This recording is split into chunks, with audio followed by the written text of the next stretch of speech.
Lights, camera, action. Welcome back to Flick Flash. You have to start a finale with a bang, and Prove Yourself follows that directive quite literally by having Curtis and Vee dash into Shelley's nail salon and blast the place to pieces while carrying those grease guns. It's a straightforward message that will be understood by most people, as if Sully and Dushane didn't already have enough issues. Ruben, who, as you may remember, opted to snitch in the last episode, is one of those issues. Naturally, Dushane and Sully plan to have a lifer on his wing murder him while he is incarcerated.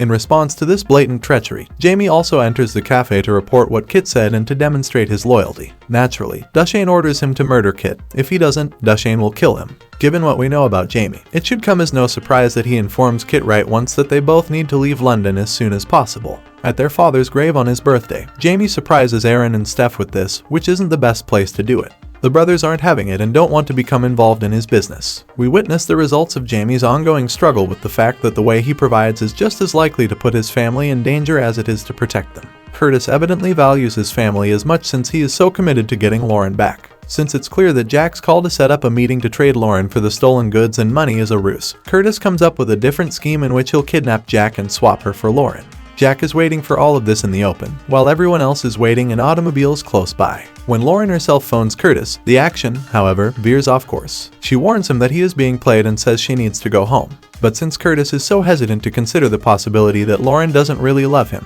he falls for this blatant con. She would only meet him if he arrives by himself. He meets Lauren on his own, and when she has the chance, she stabs him to death. Lauren has been nothing but trouble throughout Top Boy, but in this scene, she sells the heck out of her anguish. The audience feels almost as much relief as she does when Dushane and Sully show up to clean up the mess. In the end, Vee and Speaks depart from London. Sully informs them that they have two choices. They can either stay and be killed, or they may flee, after dialing Curtis's number. Curtis won't be traveling with them in any case. Really, it's a no-brainer. Tia discovers a pistol in a playground that she and Steph attempt to sell to some neighborhood thugs, who go a little rabid during the transaction. This is a bit of a random variation that is a little too contrived for this show's regular standards. They pursue Steph after she draws a gun and runs, forcing her to phone Jamie for assistance. Naturally, Jamie shows up just in time, and for once, Steph is happy to see him. Jamie is reminded of how much he loves about his brothers, and although he doesn't admit it, what happens next makes it clear that he does. He can't make them suffer by hiding out in Wales while some of London's most infamous criminals hunt them down.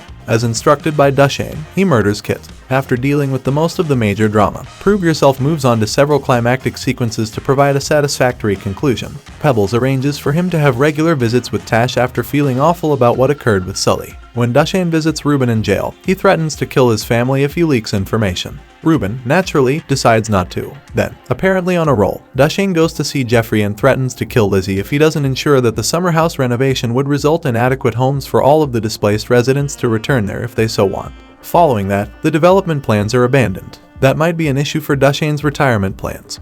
But he won't run out of money right away because we also see Mounir in charge of a sizable cargo and the operation running well in London with Jamie and Jack as the senior lieutenants. Oh, and the Moroccan child uses Jamie's watch to get a ticket to Spain. Although Dushane and Sully's friendship has improved this season, they still have core issues that prevent them from working together. On Dushane's balcony, they have an open discussion about this, and while it's friendly, it's clear that there's some truth to it. When Sully visits Jamie's house and shoots him 3 times in the chest and once in the head in front of Aaron and Steph, everything becomes much more clear. I'm not entirely sure about this finale's ultimate twist, which I believe will cause a great deal of controversy among fans of the program. The second most complicated character on the show was murdered off by Sully, who has always been both its most complex and sympathetic character, and he could have done it just because he wanted to. Of course, we are aware of Jamie's previous season attempt to turn on him and Dushane. But we also know that Jamie murdered his best buddy as a sign of loyalty. Therefore, even while it's possible that Dushane gave the order to kill him, it seems doubtful, especially in light of the entire alignment discussion that took place on the balcony. It appears like Sully simply couldn't get over his suspicion of Jamie, which portends poorly for the development of his character in later seasons. On the other hand, gloomy objects are essentially the only sort in Top Boy.